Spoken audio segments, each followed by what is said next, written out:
next generation of auto detailing is here, where simplicity meets performance. 303 Graphene Nanospray Coating. Get a year of protection from a powerful graphene oxide formula. A formula that sends water flying off surfaces, keeping water spots at bay. Go beyond wax, beyond ceramic. Graphene Nanospray Coating from 303.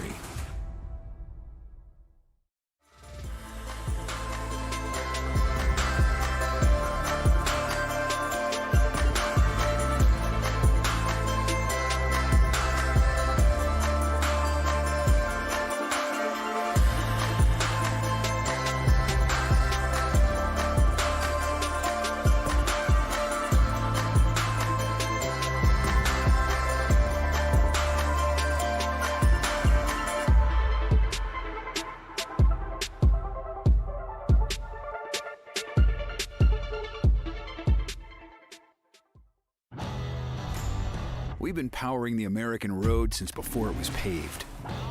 Our first breakthrough in motor oil was introducing it. And we've been reinventing it ever since. From the world's first high-mileage oil to the world's first synthetic blend. There are those who change with the times, and those who drive them.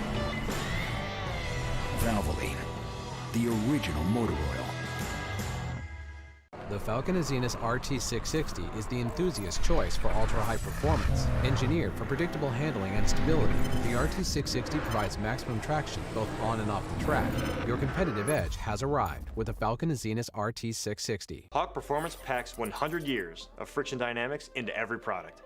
Backed by Carlisle Brake and Friction, the world's premier innovator of industrial brake and friction components, Hawk leverages R&D tools and motorsports experience to deliver uncompromising performance on the street. There's no reason to settle for less. Choose pads that are race-proven and street-legal. Find the Hawk Performance brake dealer near you at hawkperformance.com. Here at FCP Euro, we take pride in the fact that each and every one of your orders is picked, packaged, and shipped by a fellow car enthusiast. We understand that you need the right parts and need them fast to complete that next project or get your daily driver back on the road. Take Roberto, one of the pickers in the distribution center and one of the key pieces to making sure the right parts arrive at your door. When he's not at FCP Euro, Roberto is driving his Mark V R32 to various car shows around the Northeast. When he's picking orders, he puts himself in your shoes and understands that you need the right parts to arrive at your door, so he takes the utmost care in making sure he puts the correct items in the box. To learn more about us, head to fcpeuro.com.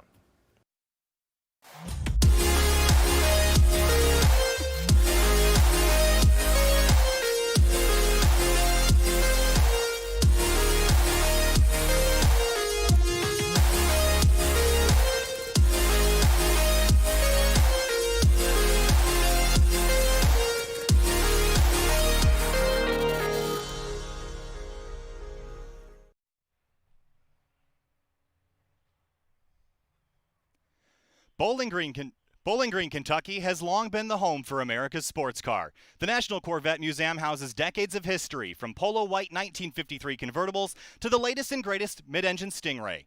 The Corvette inspired generations to just enjoy driving, whether it was on a country back road or the high banks of Daytona. Today, the ultimate sports car playground awaits GRIDLIFE Touring Cup, an intensely competitive 40-car field of the best in grassroots racing. This is GRIDLIFE Grand Circuit at NCM Motorsports Park.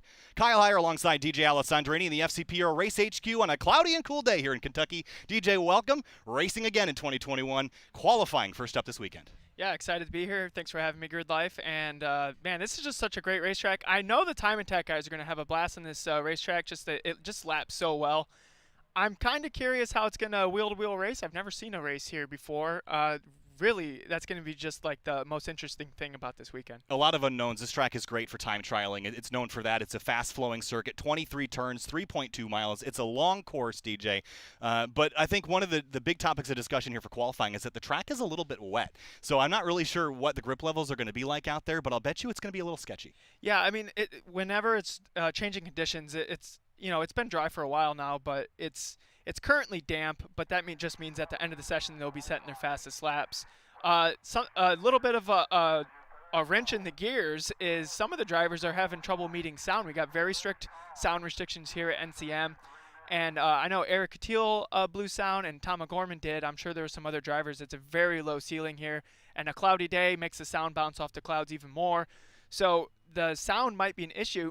If you blow sound, they don't give you a couple laps. They just black flag you immediately. We could see that impacting some people's qualifying performance. We sure could. Let's have a look here at our track map for today. I mentioned 3.2 miles around this circuit, 23 turns, longest straight 2,300 feet from turn 23 down to turns 1A and 1B. This is a brand new racetrack opened in August of 2014. DJ, take me through a lap around this circuit because it takes about 2 minutes and 15 seconds or so to get around here in a GLTC car. What does that look like from a driver perspective? From the driver perspective, you're heading down the front straight. It's definitely the fastest part of the racetrack, but on the map there, it looks like a really long straightaway, and then you have that little squiggle that's more of a chicane. The curbing is very generous on entry there on your right. Then you're going to have a giant curb off to your left. You'll then have a different kind of curbing. That's the theme of the track, is there's different curbing everywhere. You have the smooth, large curbs on the inside mostly, and then you're going to have really aggressive ripply curves on the exit. And some of the lower cars might actually have an issue with high centering on these ripply curbs, because when you're really making time on this track, you're going to drop your outside tires on the outsides of those curbs.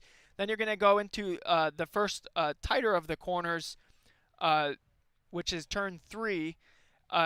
It's an increasing radius, so you're going to see front-wheel drive really benefit there, since getting on power nice and early is a benefit to front-wheel drive. And then you're just a couple bent straightaways until you get to turn 5, which is one of the fastest corners on the racetrack, into turn 6. That's a very hard braking zone. Then you start turning into turn 6 downhill. Then you flick it right for turn 7. Turn 8's a lot of fun. The car gets light as you're cresting over a hill. This is one of those sections where you're going to drop right tires off to the side of the outside curbing. The curbing will end. Then you're going to hustle it back into the track for the hairpin, which then leads you into a very fast right-hander. It should almost be flat, especially for the Aero cars here in GLTC, and that's a go or go bust corner here for sure, because it's leading onto the second passing opportunity besides the main straight, which leads all the way up to turn 16, which is a cresting over the hill right-hander. That's one of the fastest corners on the track. There'll be about 105, 106, 107 miles an hour, somewhere in that range, down to another decreasing radius turn. The curbing's a little tricky on entrance. The curbs on the left kind of get in the way of your ideal turn in. You'll see cars with really compliant suspension be able to pop over that inside curb, just carry a lot of speed down into a long decreasing right-hander, into the sinkhole, then through some S's, and then just onto the straightaway, which will be the best passing opportunity depending on how much speed they can carry out of those S's. So for qualifying, we've got 15 minutes on the board here, and the drivers will get to run the fastest lap that they can. That will set the grid for race number 1 a little bit later today, about 2:15, 2:30 Central. So make sure you tune in again for that. Here's a beautiful look shot from up above. The streaming guys crushing it this weekend here, DJ. We got some excellent camera angles. Have a look at the weather. A little bit cool and damp here. 55 degrees in the air. Track temp a little bit warmer, 69 degrees Fahrenheit. Weather radar looks pretty clean and clear for now, but chance for showers a little bit later in the day. You see they're popping up. But here's a look at the backside of the racetrack there, over Deception and through Tabletop onto that back section. Look at Sinkhole, how much elevation changes over there, DJ. Yeah, you can't even see the bottom of the corner right now. You kind of see the dirt in the middle of the screen. That's the top of the hill that they're not going to be on that portion of the racetrack you see off kind of to the right. They'll be driving through that. You can almost see the bottom of Sinkhole right now. It's still hidden from the hill. That's the front straight that we're looking at right now. You see on your left side of the screen, you'll actually see the entrance to 1A, 1B, and there are no track limits in 1A. So expect drivers just kind of carrying their right side tires into the grass on entry there. It's going to be a lot of fun. So this is our 3rd points paying round of the year. Now, we had our first round back at NOLA Motorsports Park back in November. Then we had our 2nd points paying round at Circuit of the Americas back in February. DJ, this is our 3rd points round. Coming into the weekend, it's Luke McGrew and Eric Meadows in the Duratec MX-5s. They're the fastest drivers so far this season. But there's also some new names and faces this year, drivers that also are climbing upward in the point standings. Last year's champion, Eric Catil. He blew up a motor a couple weeks ago. He's got a brand new engine in here. Is not yet race tested. This is going to be an interesting session. Yeah, Eric's been kind of plagued this year so far with reliability issues, which is kind of surprising. Last year he hardly had any issues at all, and then this year he really hasn't changed that much, and now he's just running into all sorts of issues. So here's to hoping that Eric's bad luck is over and we can actually watch him compete with a worry-free weekend. I know he's already had a couple issues, but hopefully those are remedied. Other drivers that had issues so far this weekend, Todd Cayley was here yesterday, and he had a clutch go out on him. He was planning on replacing it at the end of the weekend. It went out yesterday in the winning formula test day, so he drove back an hour and a half back to his shop, got it fixed, came back here yesterday. He's ready to rip. He's also got some new livery additions. It's bright yellow, got some highlighter colors on it, which is really, really cool. Yeah, his car looks good, and it's going to be easy to spot from the drone cams here. Todd Cayley, he has a lot of work ethic, so he probably pulled most of the night putting that clutch in. So he has an amazing work ethic. You'll just expect him to be fighting to the very last breath. Another driver you see back out on the racetrack for the first time since NOLA is Tom O'Gorman, one of our favorite buddies out there in a bright yellow S2000. That car is out of the Andy Smedgard Motorsports camp, the ASM shop. They have 3 cars here this weekend, Tom O'Gorman's and 2 others. Andy Smedgard has a brand new build, a blue car, and then Ronnie Solomon running the trainer S2K that they ran in the past. So 3 cars out of the ASM camp, and they're all going to be mighty quick. Tom's also running a new K-powered S2000, so it makes about 217 wheel. It's going to be a ripper in a straight line. Yeah, it's going to have a torque on its side. Another thing Tom O'Gorman's going to have on his side is if we saw the air and track temps, it's a little cooler. Those street tires should activate right away compared to the most other people on Hoosier R7s. It's going to take a little bit for the tire temps to come up, especially the front-wheel drive platform. It's the rear is going to be real sketchy, which might come into play in the faster corners. Right. So again, Tom's on those Falcon RT660s, which have proved to be a really solid race tire here in GLTC. So Tom will be on those. We've got cars working their way on the warm-up lap. Everyone just sort of working up to pace, getting tire temperature, brake temperature, and then when they head down into turn 1A for the first time, they're on a flying lap. We've got over a 40-car grid here this weekend, DJ. So qualifying is going to be incredibly important. If you mess this session up, you're going to be clawing back from that mistake all weekend long. First cars across the line. Smedgard in the blue S2000 is the first one to come across, and in about 2 minutes and 15 seconds, we'll know where they're going to start stacking up. And Tom leaving himself a little bit of a gap. Eric Catile looked a little close. We got Aaron Lichty out in front, so he's going to have fresh air with Jeremy Swenson following close behind. Luke McGrew left himself a group. And then John Allen, one of our iRacing buddies, is out there as well. He's driving Justin Lee's car. So John Allen making his debut in GLTC, a very strong spec Miata driver, and he used to race Spec MX-5 and has done Global Cup car in the past as well. Tom going slow. I wonder if he's making space or if he has an issue. It might be making space right now. There's so many cars on track that he might want a little bit of open air in front of him. Jeremy Swenson, let's talk about him for a second. This is only the second weekend for that car. It's a bright purple Corvette. Got a new wrap on it for the weekend. That car is a monster. It makes a whole lot of noise. He's gotten it quieted down for this weekend. His first ever wheel-to-wheel race was back at COTA a couple months ago, and he was immediately fast. Didn't really have a great points weekend because of some issues and some contact that he had later in race 4 or race 3 or one of the races. Yeah, so it was race 3. But he got collected himself, put the car back together. He's back here this week, and that car is going to be really fast, especially in a straight line, which this track's got plenty of. And Jeremy Swenson has a good little YouTube series just kind of putting his car build into video, just following along with Jeremy Swenson. So if you want to know more about that car, just search up Jeremy Swenson on YouTube. I'm sure you'll find it. Yeah, something's going on with Tom. Yeah, he was practicing earlier this weekend to kind of shake this car down, and he was saying that the car felt really good motor-wise, but he was fighting handling issues with the suspension. So I'm curious if this is not a mechanical issue with the suspension, or if this could be a motor problem. He said the motor sounded great. Heard it this morning. It sounded great. It sounded too good. He tripped the sound a couple times. Well, I think he had a chance to pit in. You know what? Tom O'Gorman's a real crafty fellow. He's too smart for us. We might be figuring something out. This is what I'm guessing, and I could be completely wrong, and commentators are wrong most of the time. All right, we got the first times in. Aaron Lichty on the top, 15.6. We could expect the top times to be in the 14 somewhere. This is what I think Tom's doing. I think Tom is avoiding blowing sound until he has heat in the tires, and then he's going to send it, probably blow sound, and then spend this time to the race to figure out his sound issue. That's my prediction for what Tom's doing right now. I think he's trying not to blow sound to get that black flag before he puts in his flyer, and he's waiting for those tire temps to come up to put in that flyer. So that's my guess. So first times across the board, we see Aaron Lichty jump to the top, but in fact, if you look down the order, it's Andy Smedgaard at 2:14.574. We'll get the order restacked here shortly. Smedgaard, again, is in a newly built car that it raced at Barber once, so it's a pretty fresh build, but we know how good Andy Smedgaard is, and I think we'll see him top the charts here, or at least have a chance. A 2:14.5 in these conditions is pretty solid. I think we saw yesterday some drivers in the high 2:13s area, but we've got a long session here, as I think we see one driver pulling off. Is that Wes Penn pulling off there on the driver's right? That's on the front straightaway, pretty far out of the way. I don't think that's a pretty safe place to be pulled off. Yeah, I think we'll be okay. Speaking of some other drivers that are here that are relatively new, Austin Hurdle in his 370Z, first time out running at COTA. That car was really, really fast. He ended up finishing very well on the weekend, finished in top 5 a few times, so Hurdle, 4th across the line on his first lap out with a 2:15.814. Excited to see how much faster he can go later in the session. And a lot of these drivers have been here. They did the winning formula test day that was on Friday, but then they were here like a couple weekends ago, and some of the drivers have like hit up every track day possible for the last month here at NCM. Like I believe Scott Robertson was at every possible test day. So expect a strong performance out of the gate from Scott Robertson. You're going to find him in a red NB Miata with like a little Daytona grocery cart. He drives that car to every event. Is he still driving it to the event? He still drove it here. I mean, that is dedication. At this point, he's just doing it for the gram. I mean, hey, it works. A couple new cars here. There in the silver Miata, I think that's George Kustumbartis who joined us for COTA. That's Scott Robertson. That's Scott Robertson, yeah. See, look, it looks like a old Daytona.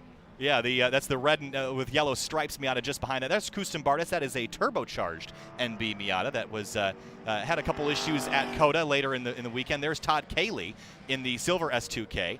Todd Cayley's always quick, so expect him near the top. Yeah, he has come across the line 4th quick, a 2:15.048. Luke McGrew jumps up to 3rd. Jeremy Swenson 2nd quick, a 2:13.125. Andy Smedgaard just did a 2:12.894. We're breaking into the 12s already. That's what everybody was kind of predicting would happen in the 12s. In any of the testing I saw, nobody was getting quite into the 12s yet. So Andy, first one into the 12s, barely, just a 12.9. But Andy, right off the bat, setting the pace. And there's Ronnie Solomon in the other ASM car. That is the car that you're used to seeing Andy Smedgaard and Ronnie share. So this car is back out here this week running I believe that's the 777 car.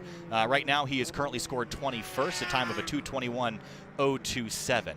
So far in the session, we've had 34 cars trip the timing and scoring. We've got more than that here, so maybe some drivers fighting issues back in the paddock.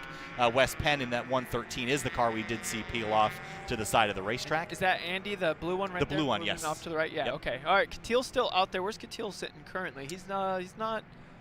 Eric Catil is scored, looking at my timing and scoring. I don't know if he's run a full lap yet. Oh, no, he has. He's currently P8. A 2:16.217. I think he's working up. You were talking in the pre-show to me about the potential for Eric's car to bottom out. Now, what does that mean, and why? Why would that happen? Yeah, so to make a lot of time on this track, you kind of have to use every ounce of the track limits that is okay in the rules. And the rules is your inside tires still have to be within the white line.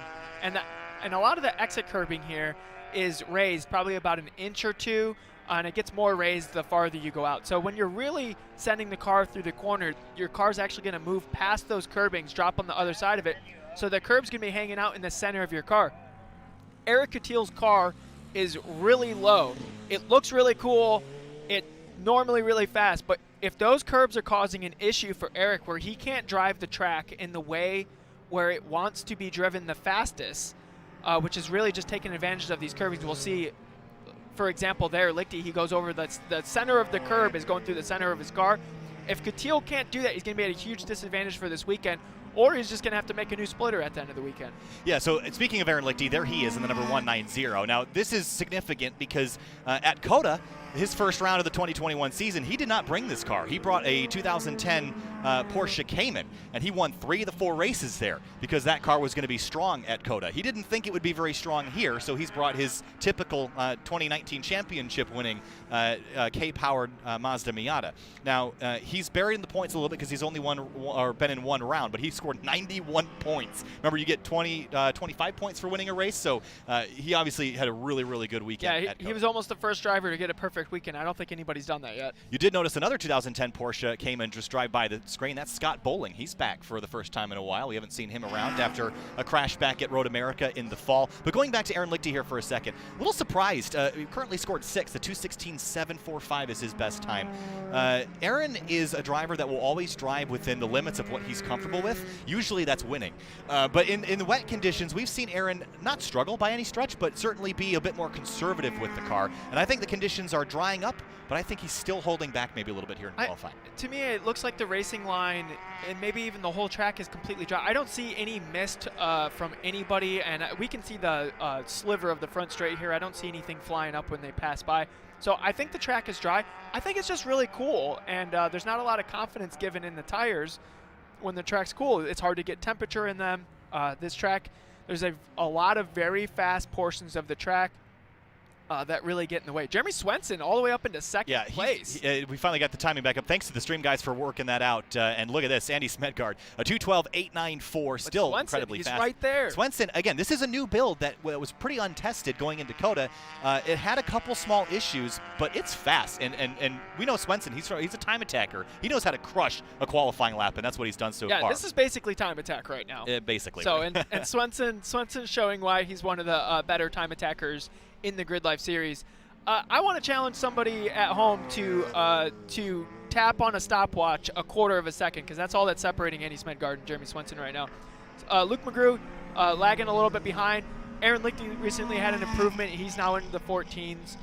Man, Smedgard is just looking on another level right now. Yeah. He's out there killing it. And again, this is a new build, and we know how good ASM is. They do some of the best work in the business when it comes to K-swapping anything. And a new build isn't going to slow down Andy at all. Now, I think what's going to be interesting here is to see what issue Tom O'Gorman had, because he did not complete a qualifying lap, so potentially some issues there. We'll see if that car gets repaired for race number 1 later today. Emil Tab, right now, he's jumped up to 6th. Austin Hurdle 7th. Eric Catil still 8th. Rob Manicherry back. We haven't seen him in a little while. 9th place in the number 325 winning Formula car. Chris Adams in 10th, the number 18, 2:16.937. Now, pretty decent sized spread here in qualifying so far. There's Scott Bowling all over the back of Bill Griffin in the newly liveried Turner Motorsports car. That's a bright yellow. Used to be silver and blue. Yeah, I like it. That's a nice change, Bill. When you watch this later, I'm digging it. I think you need black wheels, though. Yeah, he was saying it's a little easier to spot, which is I'm thankful for. Yeah. We'll see Bill just navigating Scott Bowling right here, or they're going to fight. All right, we're getting some wheel-to-wheel racing. All right, already. A little bit of drag racing going off into turn 6 here. You see at the top of the crest here in the middle of your screen, that is what's deception right there. That over that crest, DJ, your car gets really light over that too. So that's kind of sketchy. Deception's actually the one right before that. Gotcha. Yeah, because deception is a right-hander, but the left-hander is basically, it's almost like deception, except a little bit more open. It's just like the reverse of that. Do we have any in-cars this weekend? We might be able to. We're trying. Well, everybody keep their fingers crossed, because the in-car of this track is probably the best way to experience it. Yeah, we're working on that for sure. Andy Smedgard still the quickest in the session. Haven't seen anybody make big improvements or chunk out any times lately. There's the number 182 car. I believe this is a new driver with us here this week. He's it, man. And no, it's not a new driver. It's a new car. That's Max Lupfer. Oh, okay. Yep. Max is very good. I mean, Max has never really been in the most competitive car, and what really opened my eyes to Max being good is karting with him. And you instantly realize that he has good racecraft, and he's quick. Max, I think you're due for a K-swap, man. Yeah, this is a brand new car. It's got the tires he bought the car on. It's a 1990 Mazda Miata. It's going to be slow, but he's going to have the biggest smile on his face of anybody out there, so that's really good. Is that Tom O'Gorman back out on track? It sure looks like it is. Yeah, that was Tom. We're running out of time here in the session, though. 13 minutes elapsed. We haven't seen a checkered flag. Is it a 15-minute session or a 20-minute session? Should be 15, but as long as he starts the lap before that 15 timer. Gotcha. All right. Fingers crossed for Tom, because Tom is a really aggressive, calculated, just fun to watch racer. The car will be moving all around the track. You'll just see glimpses of genius with how he's positioning his car. And it's really fun to watch that. It's also fun to watch him move through traffic, but I feel like just like a mano-a-mano battle is going to be a lot more entertaining to watch. So hopefully we get that with a good qualifying, at least just some kind of time set for Tom. for sure. There's Wes Penn. He's pulled off. He's been there since the start of the session, and that's got to be frustrating to be stuck on the side of the track all during qualifying. That also has to be the longest 15 minutes of his life. Absolutely. I mean, right now, whatever's broken, he's trying to troubleshoot it in his head, and I guarantee he's sitting in the car just wanting to climb out and pop the hood. Yeah, there's Ron Solomon again, continuing to make laps. We'll see if he's currently scored 19th. Last time by was about a second off of his personal best, so going for another hot lap. Jeremy Boysen currently scored 23rd of the number 99 car. Jeremy is significant because he comes into the weekend 3rd in points. There's that car right there. And he had a really good round at NOLA back in the fall and had a decent round at COTA as well. So this Acura RSX looks awesome. He is geared up for a pretty decent points round if he can just bump up the qualifying a little bit. You do not want to get buried in 20th on a 40-car field on the start here. No, and especially at NCM. I think one of the themes that you're just going to keep here is talking about is how hard it is to pass here. I mean, it's really after deception if you get a good run and onto the front straight, but really the S's leading onto the front straight is kind of this is the limit of the car, this is what it can do kind of thing. Deception is probably the biggest area of the track where you can make a mistake to open yourself up for attack, or if you crush it, you can open yourself up to attack, right? So I think we'll see a lot of the passing going toward 15. Right now, this is the hairpin. It's coming out of sinkhole, I believe. Sinkhole, yeah, yes. That's a sinkhole.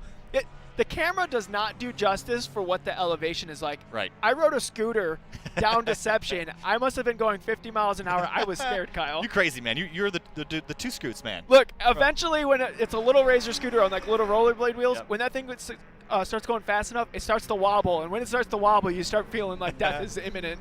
There's Austin Hurdle again, right now scored 7th on the timing and scoring. John Allen, who is, as we mentioned, is in Justin Lee's NC Duratec Miata. John Allen's running in 10th. This is his first GLTC weekend ever. He's a pretty seasoned wheel racer, also a big eye racer. Right now running in 10th. That's a pretty good starting position for that car if he can stay there. Let's talk format briefly for this weekend. We've got 1 race today. We have 3 races tomorrow. Race 1, your fastest lap will set the grid for race 2. So if you're not going to win the race in race 1, you might as well try to get yourself some space, get yourself a fast lap, qualify yourself up front for race 2. Race 3 is set on the finishing order from race 2, and race 4 is the finishing order from race 3 with a random invert between 4 and 20 this weekend. So we'll see what the invert's going to be. That's in Renee Hines, our steward's She head, literally pulls it out of a hat. and it's going to be a lot of fun. Yeah, the invert's always a lot of fun, especially, man, Kyle, I'm hyped up for this weekend. I can't wait for this. This is going to be a lot of fun to watch, and already seeing the camera views that we have, they're killer, man. This is, like, especially down the front straight. Here's Tom O'Gorman again. This is down in the turn 2 area, and I don't think he's laid down a fast time yet.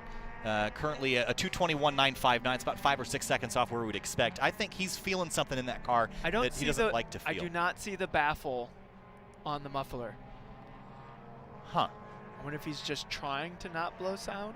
I wonder if the baffle, could a baffle on the back of that car disrupt the engine operation at all?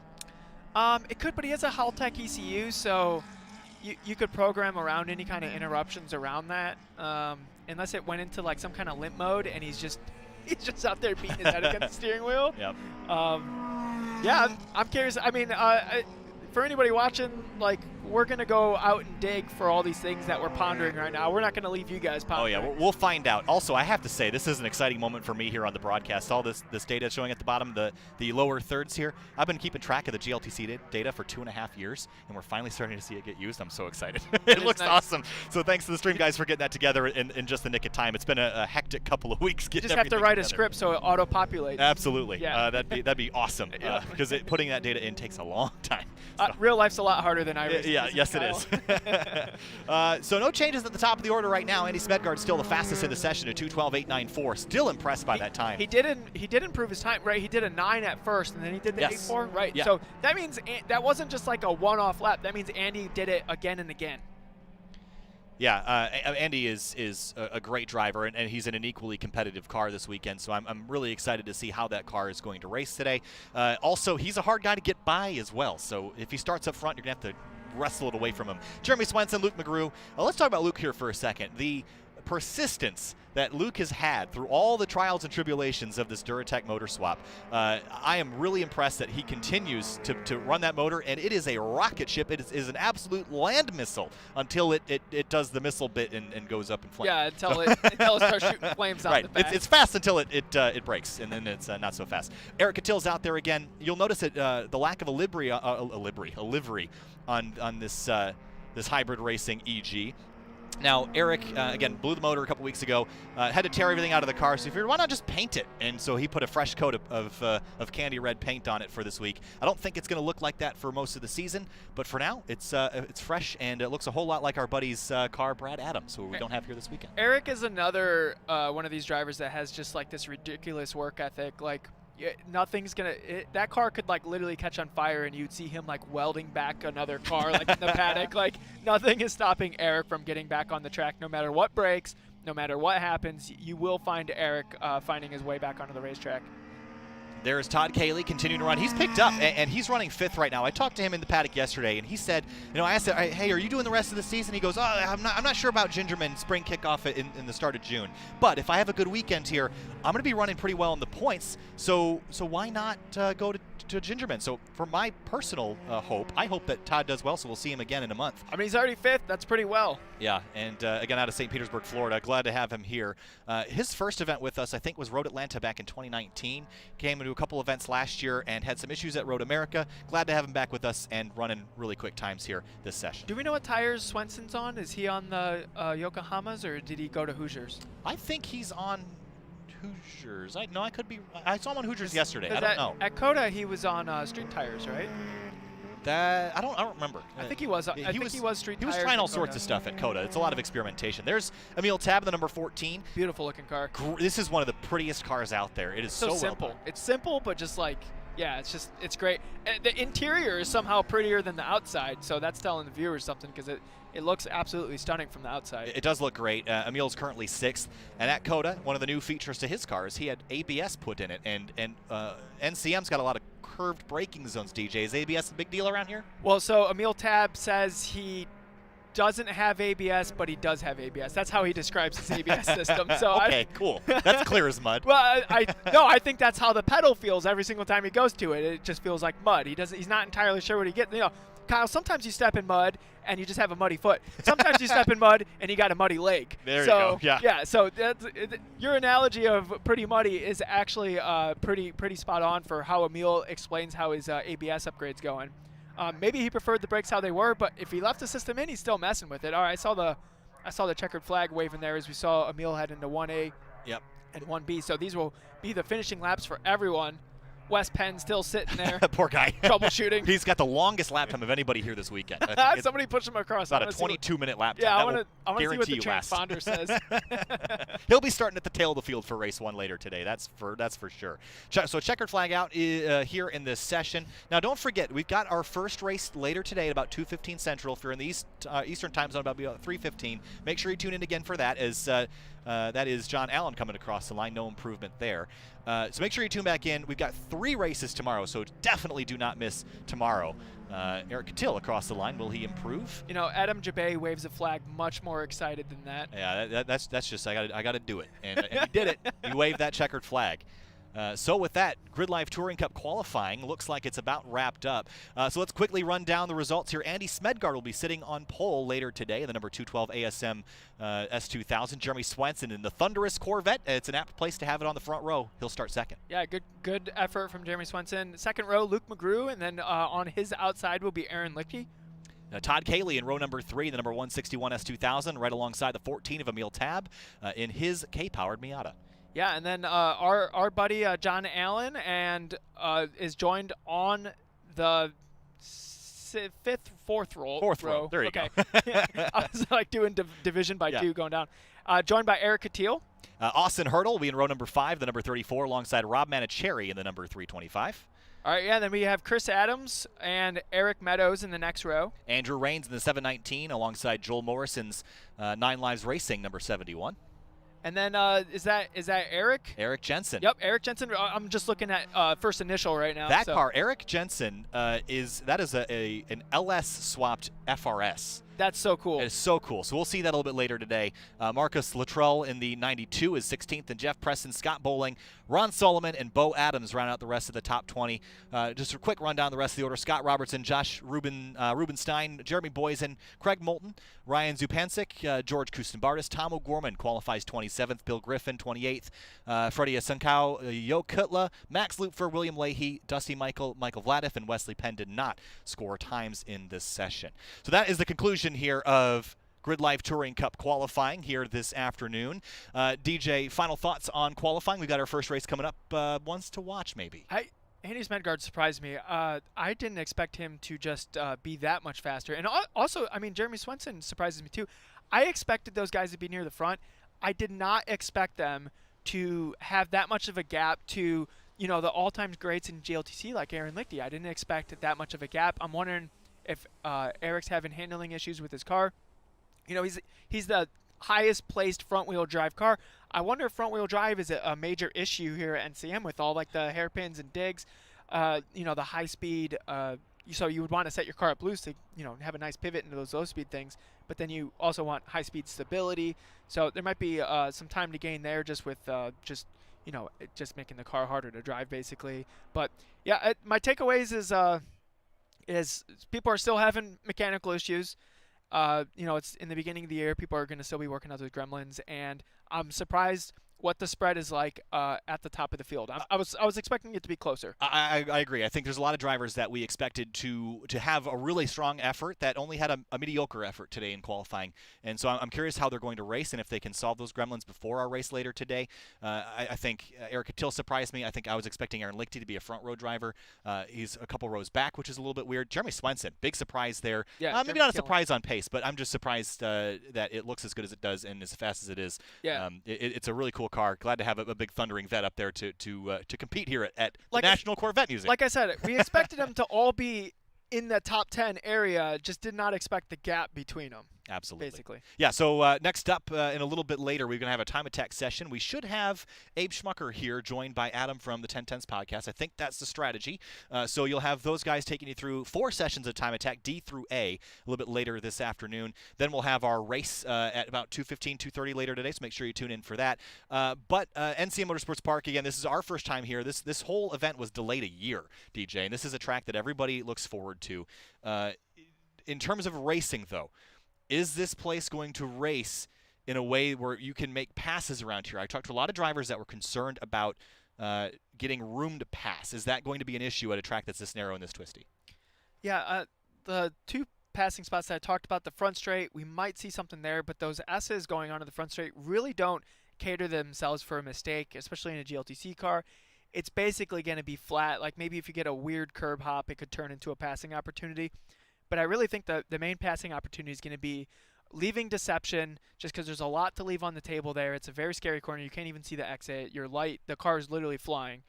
And that's another long, fast straightaway, you know, in excess of 110, 115 miles an hour into a very tricky corner. The pass might not be done until turn 16, which is the right-hander right after that. And that will be very difficult to drive side by side there. So that just, I mean, to me, that means it's just going to be exciting. It sure is. So that was GridLife Touring Cup qualifying here from NCM Motorsports Park. We'll have race 1 for you later this afternoon. Thanks for watching, and we'll catch up with you for race 1 later today. GridLife Touring Cup is brought to you by FCP Euro. Every part you buy is guaranteed for life. Falken Tire, the Falcon Azenas RT660. Peak performance inspired by enthusiasts. MOMO, the official safety partner of GridLife.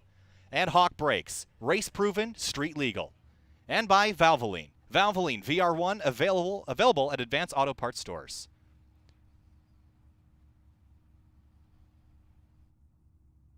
The Falcon Azenas RT660 is the enthusiast choice for ultra-high performance. Engineered for predictable handling and stability, the RT660 provides maximum traction both on and off the track. Your competitive edge has arrived with the Falcon Azenas RT660. Hey, we still on this weekend for a little... You know it. I'm in desperate need of some... What about you, Jim? No, my sister's getting... Yeah, dun, da, da, da, the wedding. She's getting married, so. When adventure calls, make sure you're ready to answer. STA-BIL 360 ethanol treatment is specifically formulated for year-round use, so your engines will be ready when you are. Ready, willing, stable.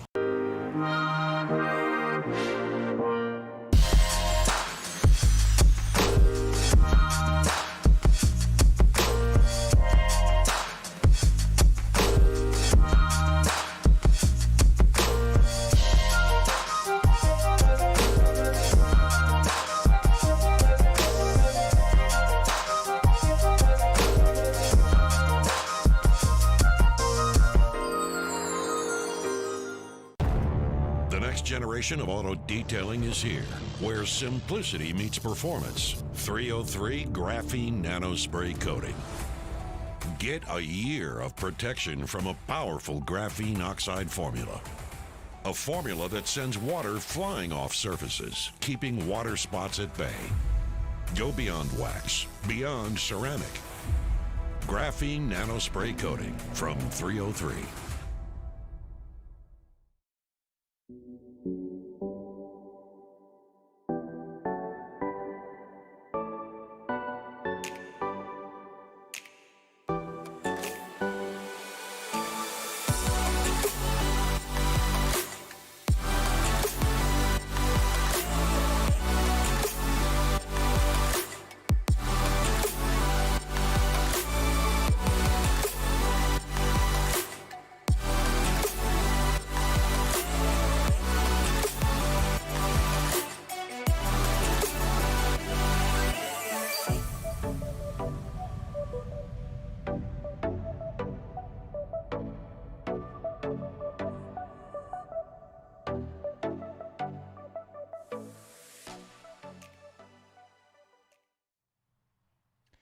Welcome back to Grid Life Grand Circuit from NCM Motorsports Park. My name is Kyle Heyer, joining you for this afternoon's, or this morning's, I guess, still here in the central time zone. Grid Life Track Battle Time Attack. We're about to gear up and get ready to go for our second Time Attack session of the day. This morning, just kind of some shakedowns for all the categories. And this session today highlighted by the brand new Time Attack category Club TR. Super excited to be here with you today from Bowling Green, Kentucky for NCM Motorsports Park. And this round, we've got Abe Schmucker and Adam from 1010's podcast that should be here shortly to join me. But for now, it'll just be me taking you through the beginning of the session here at the FCP Euro Race HQ. So thanks for joining me this afternoon. But Club TR, so much excitement around this brand new category that's basically meant to bridge the gap between street and street modified. It's a brand new category that is essentially, if you took Grid Life Touring Cup and put interiors back in the car, that's essentially what this class is. It allows a lot of aerodynamics, and we've got a couple really, really cool looking race cars here this weekend. I think the one that we're missing is Ben Thorne's Honda Civic. That used to be a competitor in the street category, but he is now running in Club TR. So there's some really fast-looking cars here lined up, ready to go ripping for Group A here in Time Attack this afternoon. Be running A to D. A handful of new names and new faces that I'm not yet familiar with, so forgive me for the time being as I get used to all the new names. And if you're watching on YouTube, make sure to leave a like here on the Grid Life live broadcast and make sure that you hang out with us throughout the day. We've got more GLTC action coming up later today and plenty of more Time Attack throughout this afternoon. Cars on the racetrack, or at least on the pit lane, gridding up. There's Josh Halka's Subaru WRX STI. Glad to have him back after missing him for a couple of rounds. We got Jackie Ding in the A90 Supra at the pointy end of this, and a handful of others that are making their return to Grid Life Track Battle action here in 2021. It's been a little while since we've seen Time Attack. Of course, we had our first 2021 season event back at NOLA Motorsports Park in November, and then at COTA it was GLTC only. So we have not seen these cars on track, at least at a Grid Life event, in the 2021 calendar year. And look at the line out the gates here at NCM Motorsports Park. Plenty of cars to go on track and rip some really, really quick laps. Let's have a look here at our track guide for today. 23 turns around this racetrack, 3.2 miles of NCM Motorsports Park. It's a long way around. It's an incredibly technical circuit, and depending on what car you've got, this track can either feel like you're waiting forever to get back on throttle, or it can be an absolute blast. Front-wheel drive, rear-wheel drive, all-wheel drive, every little bit. As you see, 3.15 miles around here, 23 turns and 2,300 foot is that length of the front straightaway here at the Grand Full configuration of NCM Motorsports Park. Opened in August of 2014, a pretty new racetrack here on the Falcon Tire track map graphic. And I'm really excited to see some of these cars rip some pretty quick laps. We saw about a 2:12.8 was the fastest lap we saw in the GLTC qualifying session. I know we're going to see a lot faster than that here. So my excitement is bursting through the roof. It's been a while since I've seen time attack cars take on this racetrack. I've not been here for a GRIDLIFE event yet, so this is my first time to this track. And excited to be here, that's for sure. I see a Tesla Model 3 at the back of that shot. Glad to have them. I think that's the 333. Is that Drew Cleaver joining us here today? That'd be really exciting to have him back and have the Tesla out there. And he will definitely not blow the sound restrictions here this weekend. We have low cloud cover, so my concern for many of the drivers was if they can make those sound limits. And I can guarantee you, if you're running an electric vehicle, that will not be a problem. At the front is the number 45 car. And there's, again, new names, new faces, drivers I'm not super familiar with, so bear with me as I get used to everybody. And we got a handful of Corvettes, Matt Colley, James Forbes, and Adam Ulrich, as well as Eric Rockwell, all in Corvettes this weekend here for NCM Motorsports Park. At the National Corvette Museum, how fitting is that? And a handful of Subarus, Mitsubishis, Nissans, and Mazdas to boot as well. Gearing up for our first session of the day on timing and scoring. You can follow along with us here live in just a moment as we wait for the green flag to fall. Track conditions here a little bit challenging. Cool weather here this morning in the mid-60s. Track temp has been a little bit warmer than that. Drivers were fighting damp conditions in the early session, so we didn't see a lot of cars out there on the racetrack. So hopefully with the dry session, they're going to get a chance to really rip around this place, all to 3.2 miles of it. Cars rolling now on the front straightaway here at NCM Motorsports Park. And up through the gears they go, warm themselves up. See the chicane there on the left-hand side of your screen? That's turns 1A and 1B. And our rules this weekend, turn 1A is not going to be limited by the track limits. It is all fair game. Any bit of pavement over there is fair to use. 1B, however, you got to have 2 tires on the curb as well as everywhere else on the racetrack. Got to stay within bounds to get scored here at GRIDLIFE Grand Circuit. And it's a thunderous sound here on the front straightaway as cars finally get on the racetrack. I've been waiting in the coolness and the coldness of Chicago, waiting for cars to finally return to the racetrack this year. And a year late, we will finally get cars on NCM Motorsports Park. Looking from high above here, one of the signature corners on the far side of the racetrack is Sinkhole. We're not there quite yet. But up over the crest of turn number 6, down the hill and over towards Deception. Lots of asphalt runoff to use, and we're going to see drivers probably exploiting every little bit. But we talked earlier with DJ in the GLTC qualifying session about the curbing here. The apex curbs are very smooth and relatively progressive, and you can climb up on top of those. The exit curbs are your standard FAA spec ripple curbing. They're pretty high off the ground, and you can rip a tire right off the rim, pulling the car back over it with the sharp corner. So respect the curbing around here if you want to keep your car in one piece. But right now, everyone warming up here to get ready for a flying lap to start this first time attack session of the day.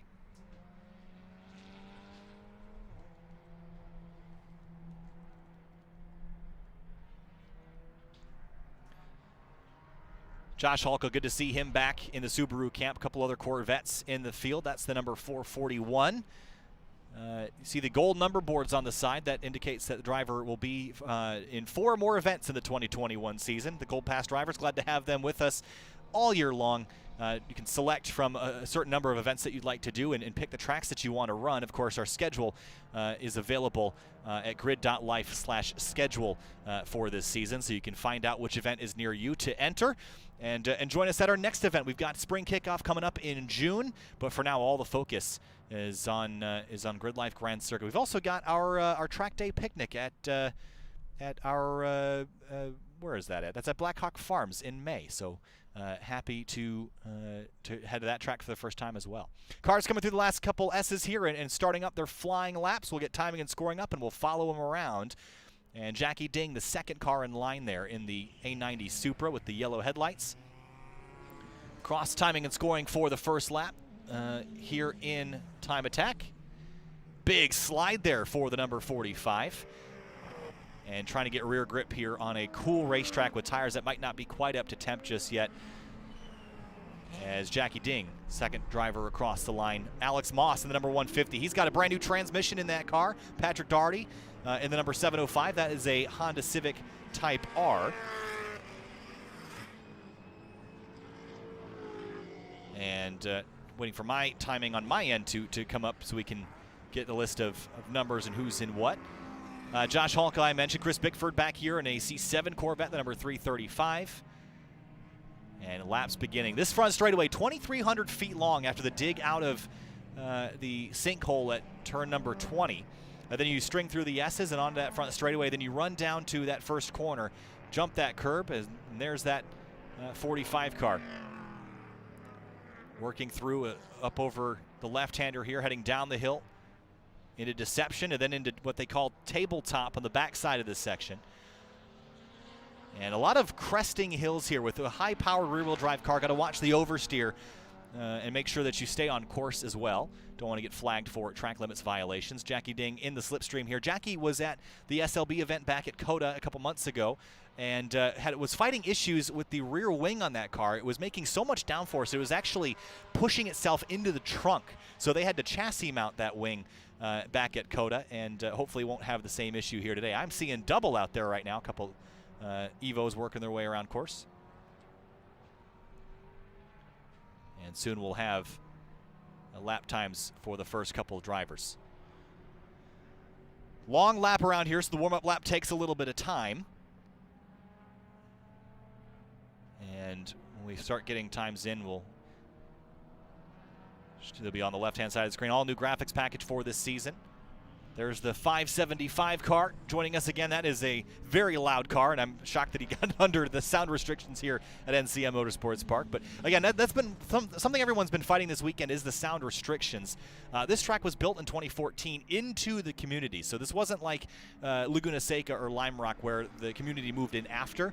They built the racetrack knowing that there would have to be some sort of sound restriction. And it's very clear what that restriction is, and anytime a driver pegs that restriction, they will get black flagged and told to resolve that issue, and they only get a couple chances to do that before they're asked to leave the property and go fix it properly.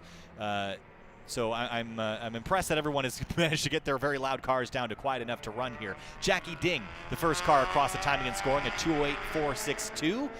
Peachy in the 245, a 210.221. Alex Moss pings a 211.513. That's a street mod category machine. Twitch, Francis, Halka, Dustix, Ulrich, and Hunt, the remainder of the top 10. And Ben Lynn out there in the Gears and Gasoline number 65. They've got a great YouTube channel that does a lot of grid life, track battle focused content. So if you're looking for stuff like that, Gears and Gasoline is the place to go. Those guys absolutely crush it. So Jackie Ding already backing off. Looks like he's slowed down, ran a 208.4, and I think that might be where he calls it for this first session. There's that 575 Davidson thundering by in turn 1B and into turn 2. A little bit of oversteer on corner exit. And throttling up down the back straightaway here, heading towards turns 5 and 6.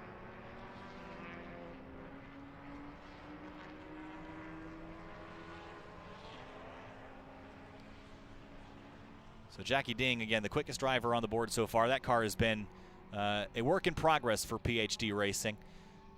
Again, the aero has been, I think, the biggest thing that they've been fighting is that the aero has been so effective on that car that it's actually damaging the supports and things that they're fabricating. So they've had to beef up everything week after week to make sure that the car will even just survive under the load that they're putting on at high speed. Now, for those at home that aren't familiar with what splitters and wings and aero and what I'm talking about, essentially these big old tables that these guys are bolting to their rear trunks, essentially it's take an airplane wing and flip it upside down. It's generating lift, but upside down, so it's generating downforce is what's that called? Is what that is, the opposite of lift. And it's basically to press the car into the track to make it corner faster. And at speed, that effect will multiply the faster and faster you go. So you see that big rear wing on the back of Alex Moss's street mod machine? Just an airplane wing upside down. So the faster you go, the more it presses the rear end of the car into the pavement and gives it a lot of stability. And you can do the same thing with the front splitter, which it's called a splitter because it splits the air between the top of the car and going underneath the car, where it's channeled and used to generate more downforce. So in time attack, a lot of the upper level classes allow you to add significant aerodynamic pieces and parts to your car, including the Club TR category, which is again all new for this weekend, which we have a handful of cars represented here this weekend in the Club TR category.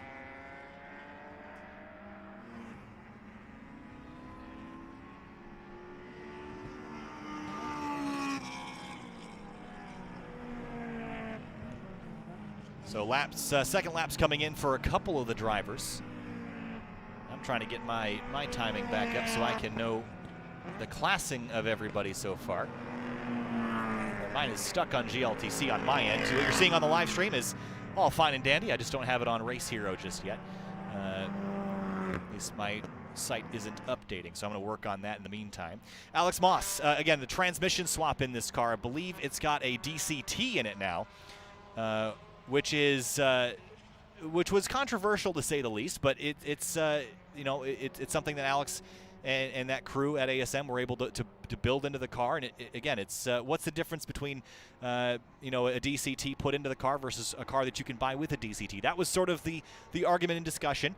And as always at GridLife, the rules will change and modify if anybody finds a distinct advantage over anybody else. But Adam Jabay and Abe Schmucker and all the guys on the rule committee will make those decisions as deemed necessary. And the Club TR category also this year, sponsored by Falken. And the big thing about the Club TR category is that it's on a spec tire. So everyone's running the Falcon RT660 in that category. And I believe it's all the same tire size as well. So it's a spec tire class, which is not something that it happens really anywhere else in GridLife. So a little bit unique in that form. Something a little bit different than right now, which is you can basically run whatever tire you want on your car, provided it fits in the category. So for Club TR to be spec in that way, I think it creates a really level playing field for drivers to kind of experiment with. So I don't see a lot of shuffling right now in times. I think everyone sort of ran their quickest on the first lap out. We'll see if they improve. We typically see this in Group A, where the first lap is basically the best one for the Group A cars. But as you move down each group, you'll see drivers run more and more laps throughout the day.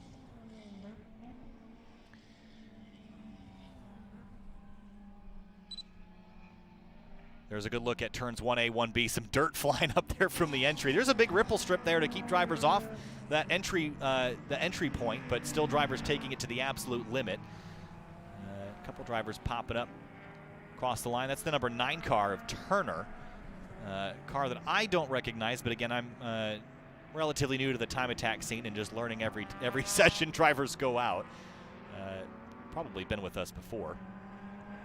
A lot of new names and new faces here. Again, Grand Circuit was originally supposed to kick off last year in 2020, and then the pandemic hit and sort of reorganized everyone's schedules.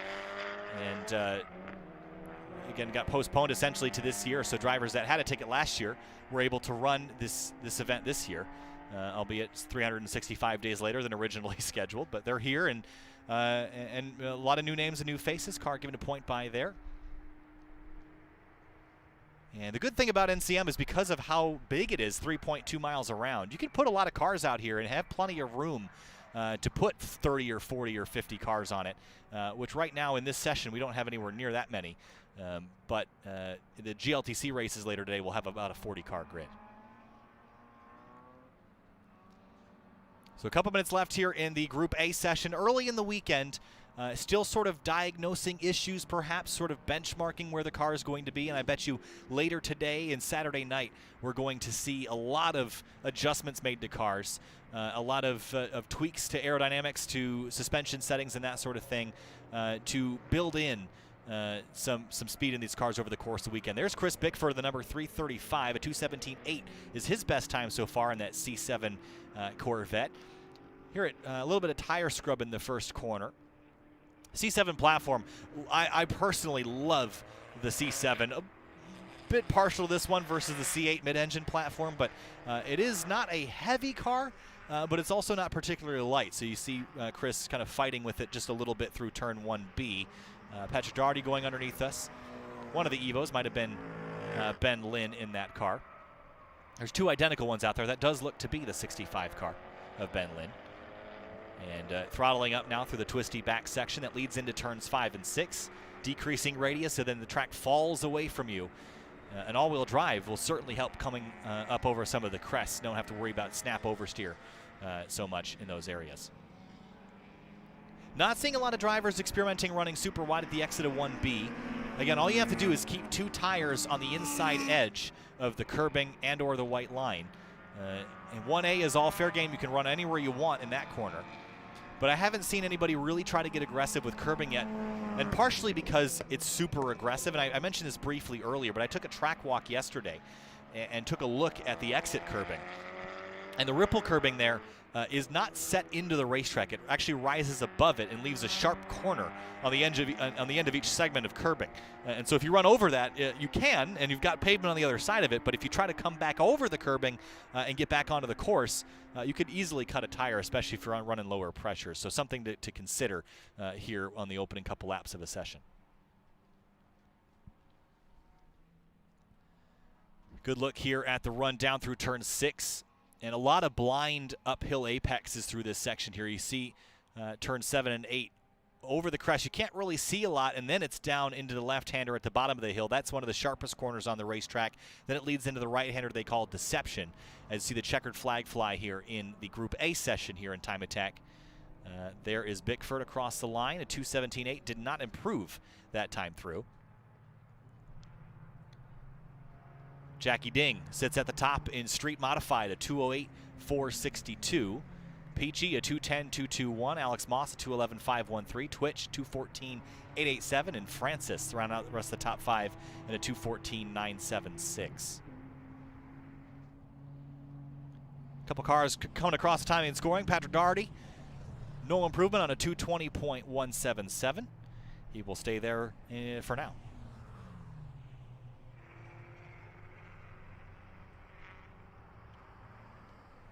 We're moving on to Group B here shortly, and again, the group's roughly organized by driver and car pace. I think we're going to have 4 groups here all the way down to Group D, potentially, more likely C. And no improvement either that time. So what I'm noticing, actually was an improvement for that car. What I was noticing here, at least in the Group A session, was not a lot of improvement after the opening lap, and I'm not sure why that is. The track's relatively cool, so you'd expect over the course of a session, as the tires warm up and come into temp, that you'd run a faster lap, maybe 2 or 3 laps in, but it really is heavily dependent on what tire you're running.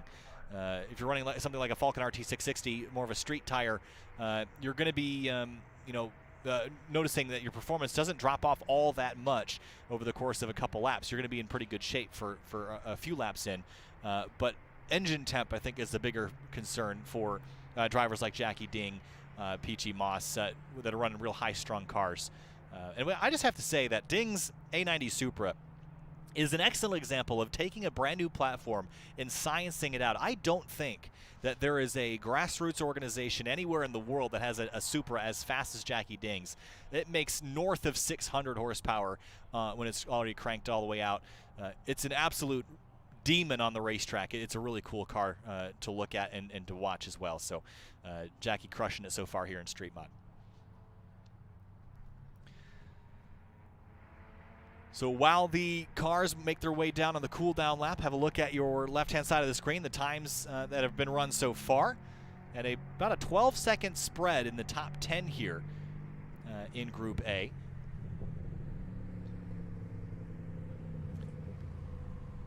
And a slow roll back to the pits before we get our Group B cars out on track. Make sure you join us again. Check out grid.life/schedule to find out any events near you. Again, we've got Track Day Picnic at Blackhawk Farms coming up in May. Then in June, we're going to have Grid Life Spring Kickoff back at Gingerman Raceway. That's a home event for us here at Grid Life. Then we head off later in the season to Mid-Ohio Sports Car Course. We hit Road America in the fall. We've got Grid Life Midwest back at Gingerman on September 9th through 11th. We've also got a brand new racetrack on the schedule as well. Heartland Motorsports Park. That's off in Topeka, Kansas. Excited to head out there. That is a really exciting place, judging by all the videos I've seen of it. I'm not super familiar with that track, so excited to have that on the schedule as well. So Group B cars beginning to roll.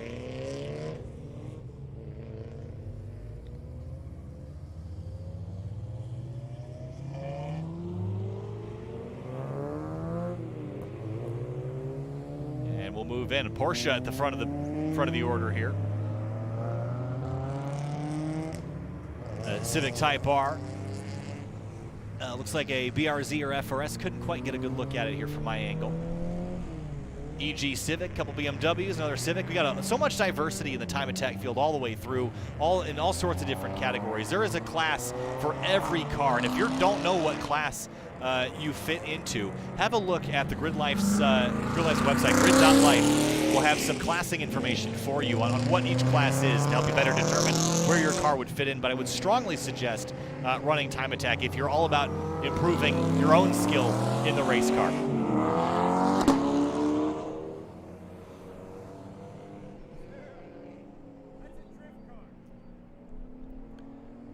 So rolling off through pretty busy track out there this time as well. You've got a lot of cars on course. And excited to see, there's a couple FRS BRZs out there. I just bought a Scion FRS last week. Maybe a mistake, maybe not. I've always liked those cars, always wanted one. But I bought a 2013 with 75,000 miles on it, and I hope it doesn't explode. It never had the recall done that made them explode. But I always like seeing that platform take it to its limits. I know that ASM actually brought a K-swapped BRZ. I know that K-Miata also has a kit for it. Have a look at our weather again. A cool, dreary-looking day. 55 in the air, 69 down there on the track. And radar still looking relatively clear in terms of rain, but probably cloud cover for most of the day. So moving into our Group B session here at Grid Life Grand Circuit.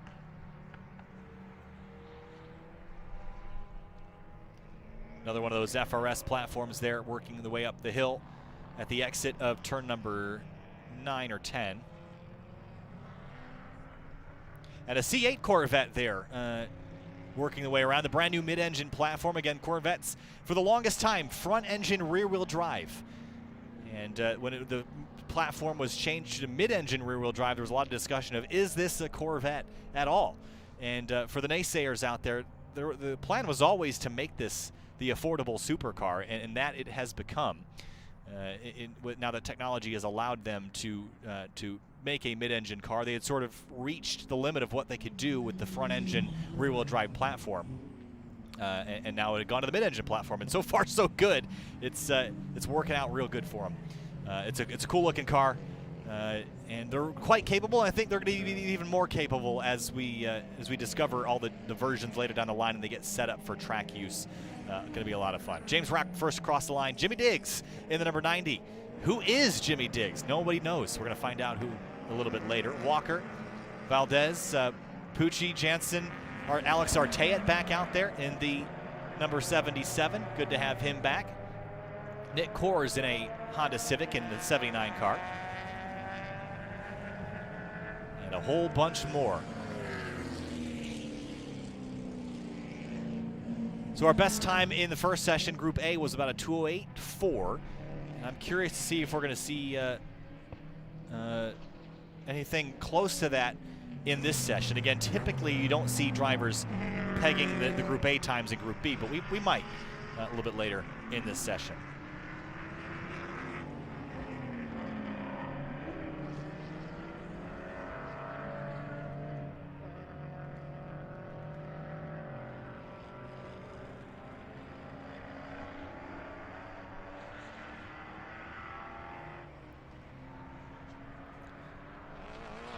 Sounds of cars rolling here, and got some great overhead shots of this track, drone shots this weekend. We've got cameras down in turns 1 and 2, and there's one of those awesome shots coming over the backside of the course. This track folds back on itself, so it really lends itself to this sort of drone coverage. Love these shots. I also love the attention to detail here at NCM Motorsports Park. Look at the curbing. That blue mark there, that's the apex. So it's a little bit of a visual indicator for drivers. That's pretty handy. Big fan of that. Helps drivers kind of spot the apexes around here. And there is one of our Sunday Cup fits out on the racetrack. If you've got a Honda Fit or a Ford Fiesta or even a Kia Rio or anything like that, the Sunday Cup is an absolutely perfect category to run in.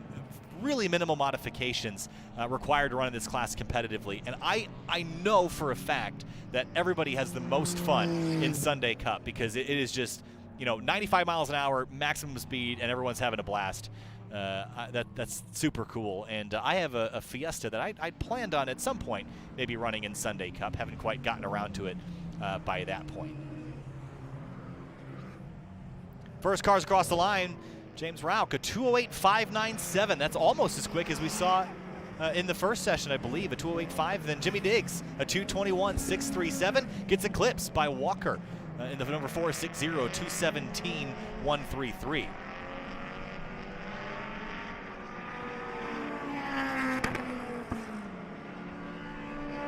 Nick Kors, a 225.356. He trips the timing and scoring. And there's that 991 of Rauch, and that car is super capable. Look at the exhaust, and that is the downturned exhaust to try to keep the car in compliance for the sound restrictions here at NCM. And it seems like it's working. He hasn't been black flagged yet. And running mighty fast on top of that. Alex Artea, 226.704, his first time around.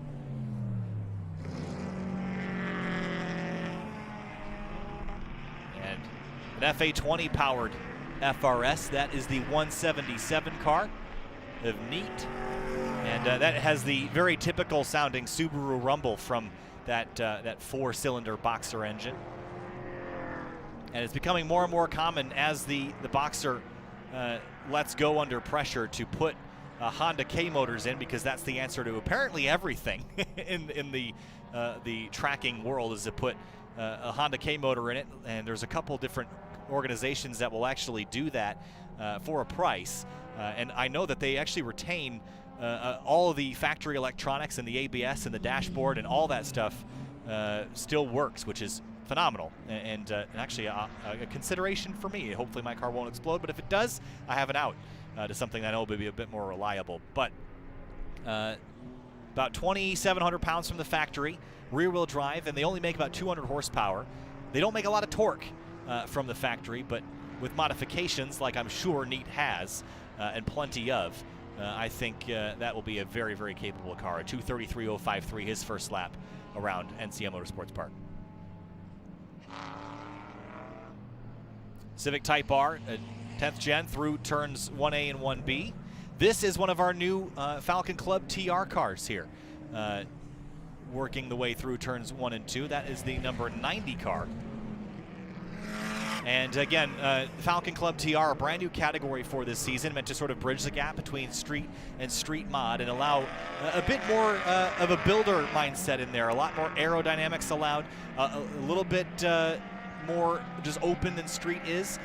No internal engine modifications, so Ben Thorne from the Gears and Gasoline group that had run the EF Civic, EF Civic? I can't remember what generation Civic it is.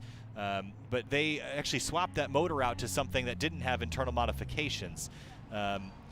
The engine that came out of that car, Ben Thorne's Civic, is actually now in Tom O'Gorman's S2000 in GRIDLIFE Touring Cup, because those modifications are allowed there. So I guess that was an easy trade. It made a whole lot of sense. But I'm so excited for this Club TR category, just because of how attainable this category is, as you see that car peel off just to get out of the way for the time being. And back on course, pulling offline, just trying to stay out of the way. Letting others on through. Rauch picks up a 208.422 in the 991 Porsche.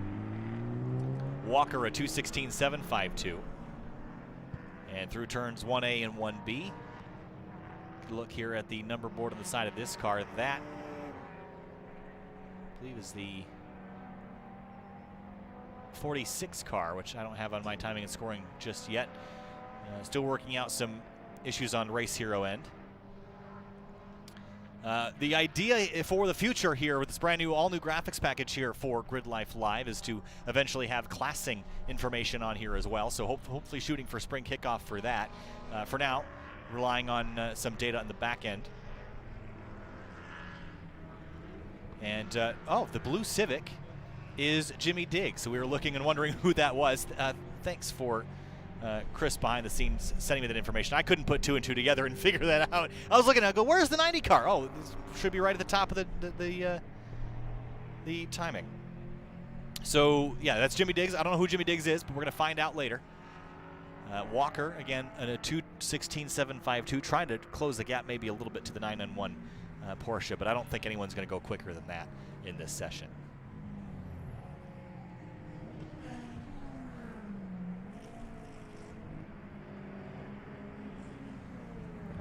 Couple drivers shuffling towards the bottom of the screen there. DeVries, Leaphart, and Boysen shuffling around a little bit. There's an NC Miata. These cars are getting a lot more attainable in recent years.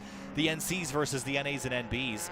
And in GLTC, we've seen a handful of cars that have gotten Duratec swap. I believe that's also a Falcon Club TR car, that NC Miata. So you can see the different formulas already starting to show face here. Again, the 10th gen Civic, as well as an NC Miata, so already fitting in the Club TR category. And I'm curious to see what other cars will have entered in that this weekend. Let me pull up the entry list and have a look on my own. There's Nick Kors. I first saw this car on my way to, I think it was GRIDLIFE Midwest, or it was spring kickoff last year. I saw that car on the side of the highway getting loaded up on a trailer. And Nick Kors with the Union Jack on the roof. He doesn't know why that's there. It's not a British car. The driver's not British. It's just there. It's a fun little backstory, I suppose. So looking at our Club TR category here this weekend, again, for Falcon Club TR, a handful of cars. We've got Dana Basinski. We've got Jacob Bodenauer in a 2002 S2000. Got Taylor Bowling in a 2005 S2000. Jimmy Diggs, of course, in the Civic that we saw earlier. Craig Moulton in a 2004 Mazda Miata. And Johnny Rose in the 2006 Mazda Miata. That's likely the one that we were just pointing out on stream. And a little bit of a skid and a slide there for the Focus in shot there. Bit of a wave by there.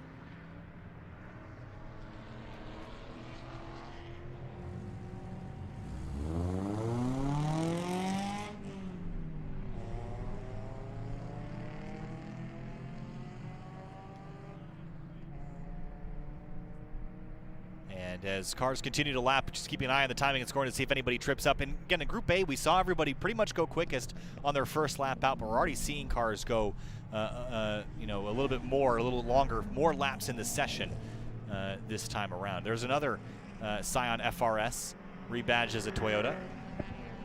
That's the 292 car.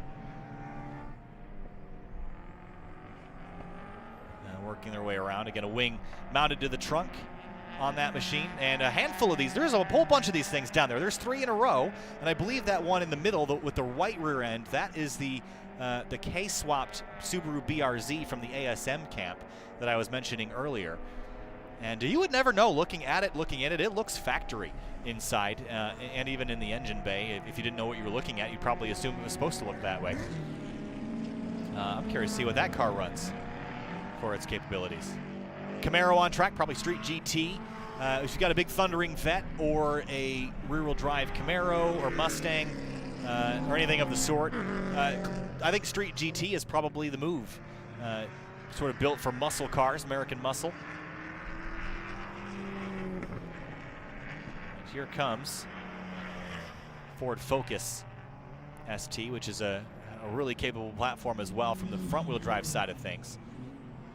That's the 98 car of Ding, a 226.443 last time around.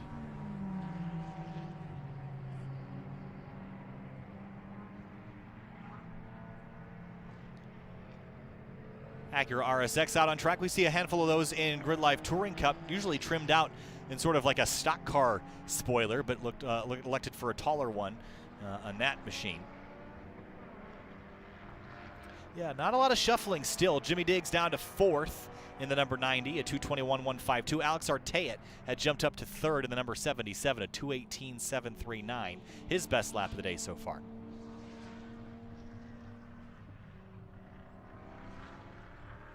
Group B here almost complete. We'll move into our third group of the time attack session.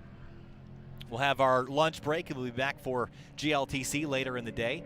Got a 40-car grid lined up for that series, which is highly anticipated coming to this racetrack. Again, the winning Formula team who has 3 to 6 cars at any given weekend. This is basically their home turf. So a lot of expectations around how they're going to run here this weekend. Checkered flag out for Time Attack Group B here this afternoon at GRIDLIFE Grand Circuit at NCM Motorsports Park.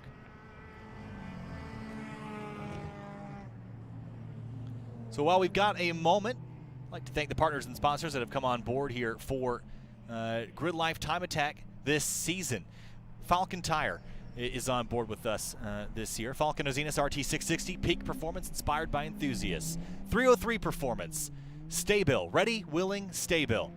MOMO, the official safety partner of GRIDLIFE. HP Tuners, performance at your fingertips. HP Tuners has a pretty cool piece of kit that we're experimenting with this weekend. I'm not putting any promises anywhere, but they've got an app called TrackBattle that basically allows you to use your phone as a GPS device that goes in your car, and you can basically watch that data in real time. Now, our awesome guys at the stream team have tried to sort together a way to display that information, and hopefully later today we'll get a decent example of that. But that's just an incredible addition to the coverage, which we'll be able to look at data close to real time and look at things like maximum speed going off into corners, minimum speeds, lap times and predicted lap times especially will be huge.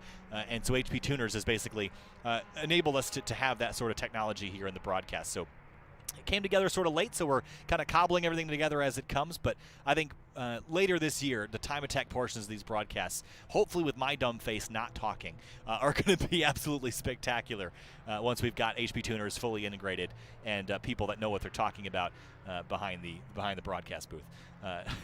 They put me here for GLTC, and love that series. Love watching Time Attack too, but definitely not the person to talk about it the best. So as cars roll in, we'll get up and get ready for Group C, and the remainder of the Time Attack cars will move out onto the racetrack and get their time. And as the track continues throughout the day, we're not seeing it warm up a whole lot. The cloud cover's still here. You see the weather still about 55 Fahrenheit, 69 degrees on the racetrack. And again, it hasn't really changed a whole lot, and I don't expect it to. It's going to remain cloudy, partly cloudy for most of the day. So the conditions are not going to shift a whole lot. And this is probably a good thing for drivers, right? I mean, a cool racetrack and consistent conditions give you the best opportunity to run consistently and have a benchmark track surface temperature to go out there and rip laps. If it was 150 degree track temp, the track would be super greasy and it would be pretty hard to be consistent. But I think these are pretty much ideal for Time Attack here this afternoon. All right, I need to get up higher, but this thing won't start. But it's good. So waiting for Group C here this afternoon. Again, for GRIDLIFE's Grand Circuit, again, this in Bowling Green, Kentucky at the National Corvette Museum. This event postponed from last year after the pandemic sort of slowed everything down and shut everything down.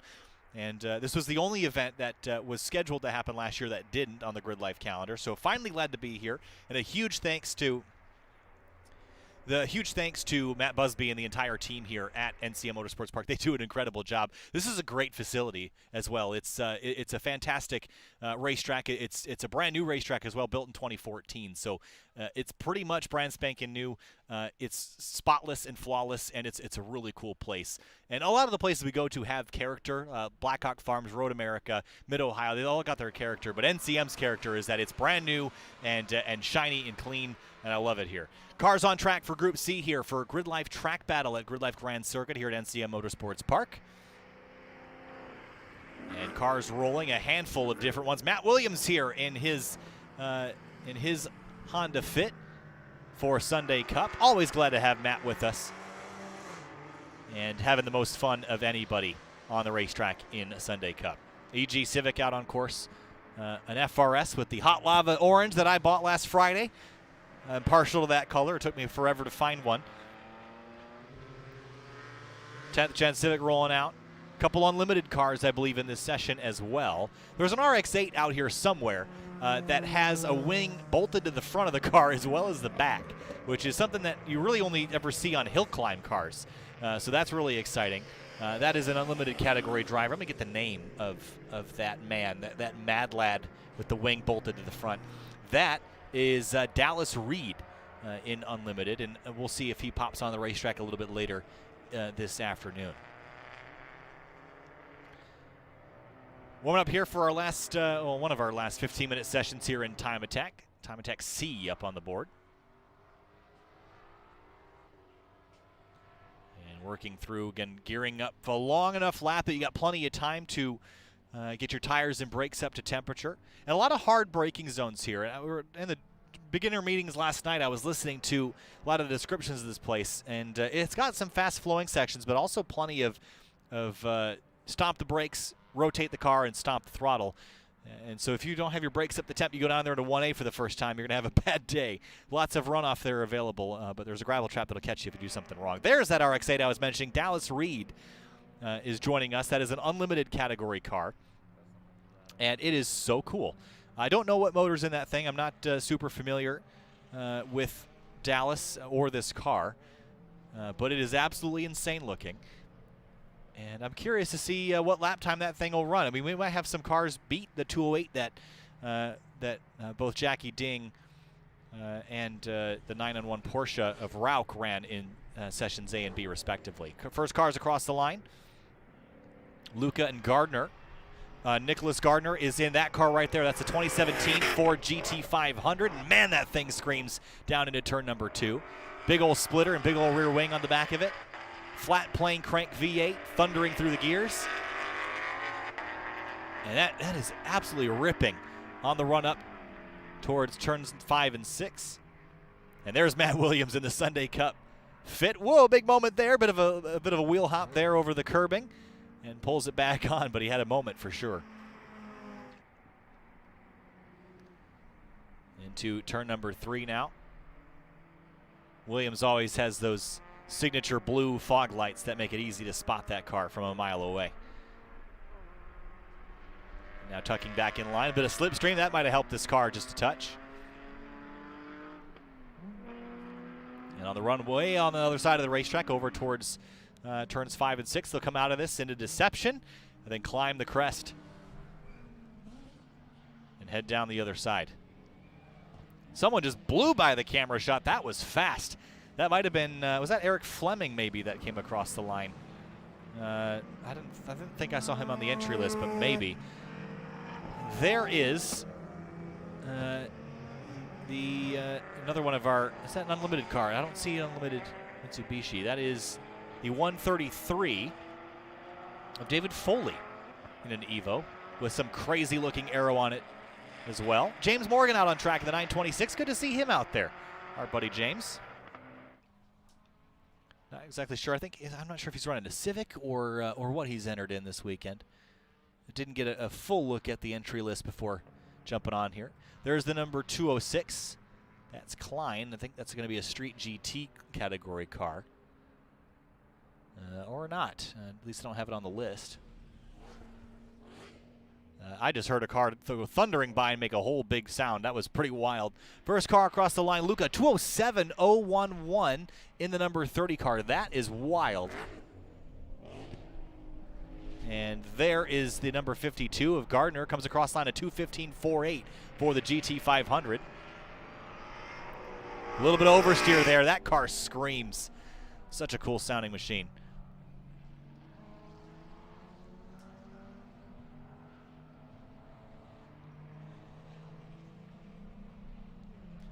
Now waiting for Matt Williams. The difference in cars, we got cars running to 207. We're going to have Matt Williams probably run an 8-minute lap time and have a smile from ear to ear as he jumps the curbs and has so much fun in a car that makes 120 horsepower. That's just got to be the best. Across the line next, who's it going to be? Kia's in the 2:36.402. Whoop, parts and pieces flying off of something there. Peter Zhang out on track at 2:37.807. And Matt Williams at 2:39.324.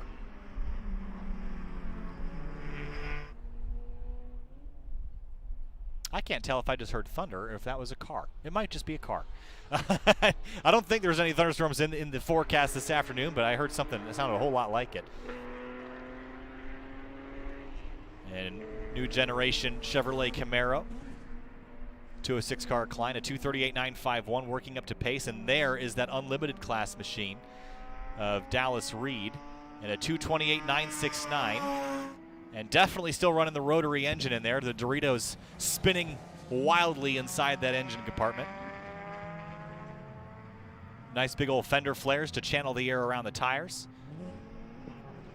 Ernestus Prozelis, a 2:33.180 in the number 38.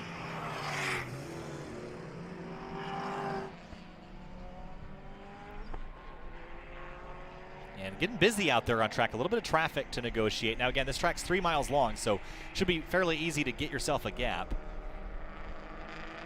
And there's a 370Z out on course, sharing the track with. There's a huge gap here in traffic, and then 15 cars on top of each other. So hopefully we'll get some more fan out here. As we saw Reed cross over the crest on the run down the backstretch. I'm curious to see if that car will pick up significantly on the second or third lap, or if it's really a one-hit wonder, or if it'll continue to lap throughout the session.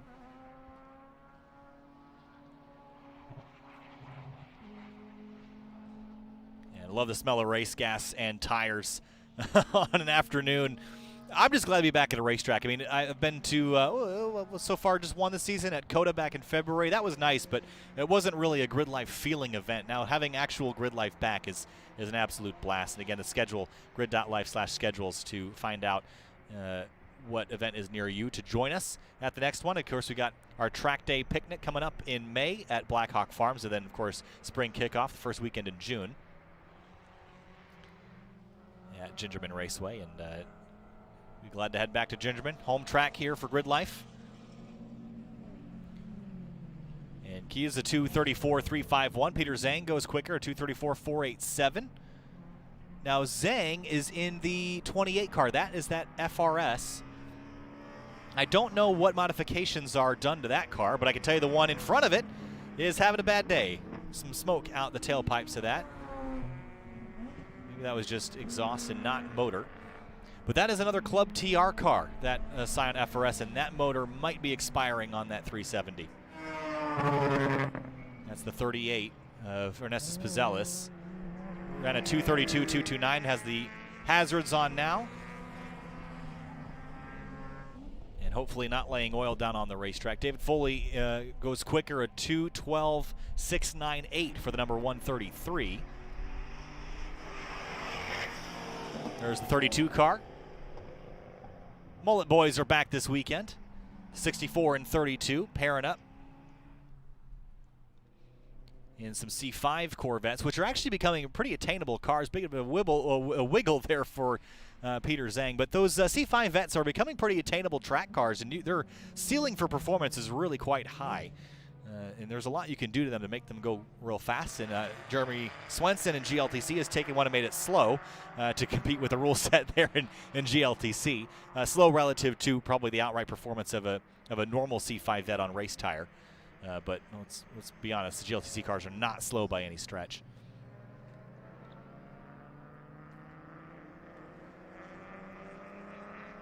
And working through the tail end of this Group C session.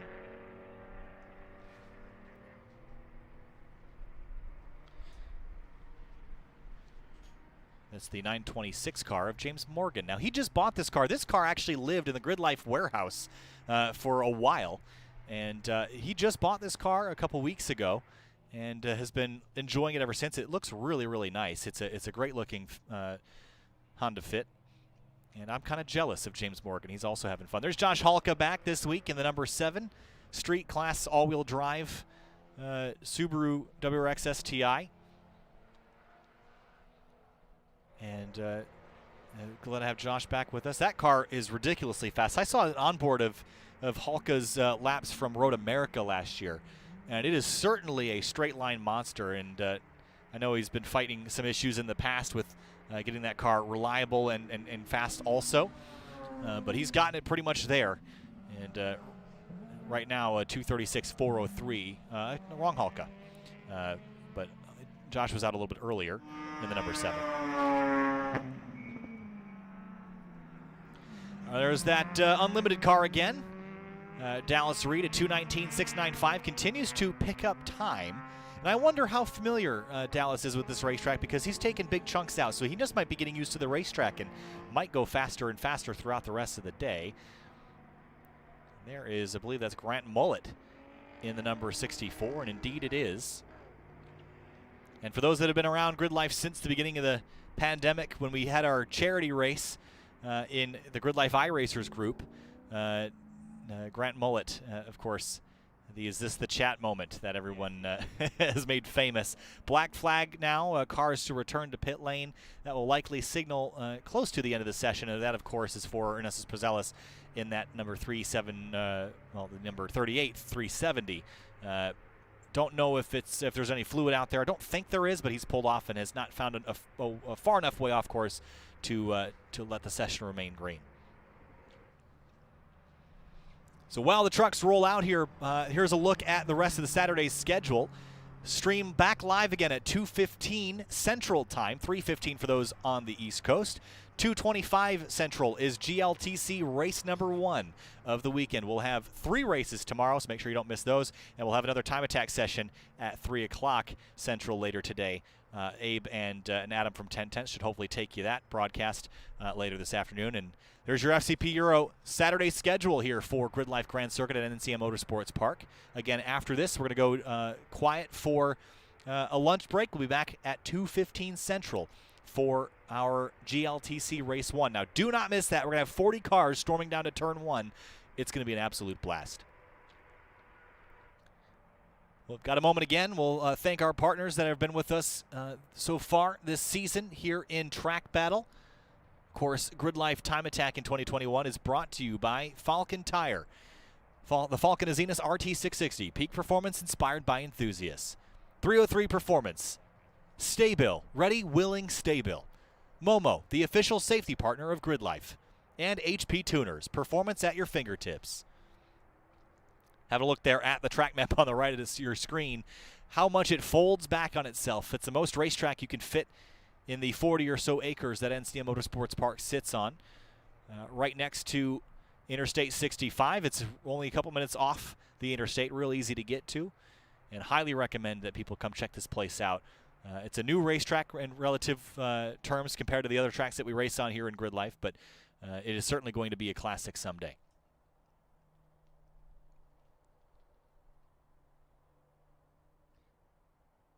I think what we'll do is we'll take a very short break. We'll let the track get cleaned up, and we'll be back with the return of time attack sessions. In theory, I'm going to check in with Adam Jabay, see what our session looks like, so we'll be quiet for a minute. We'll find that out. We'll be back in a moment.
generation of auto detailing is here, where simplicity meets performance. 303 Graphene Nanospray Coating.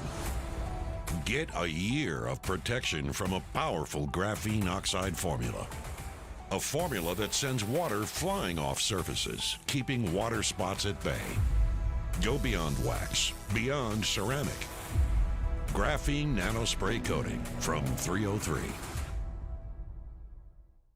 Here at FCP Euro, we take pride in the fact that each and every one of your orders is picked, packaged, and shipped by a fellow car enthusiast. We understand that you need the right parts and need them fast to complete that next project or get your daily driver back on the road. Take Mike, one of the smiling faces in the FCP Euro Pickup Center, who assists customers whenever they have to come in and pick up their orders. Mike has an evolving collection of BMWs, including his beautiful 30 that often require maintenance, so he understands the importance of making sure that each customer gets quality parts. But Mike also underscores our value of making sure every customer has a fantastic buying experience here at FCP Euro. To learn more about us, head to fcpeuro.com.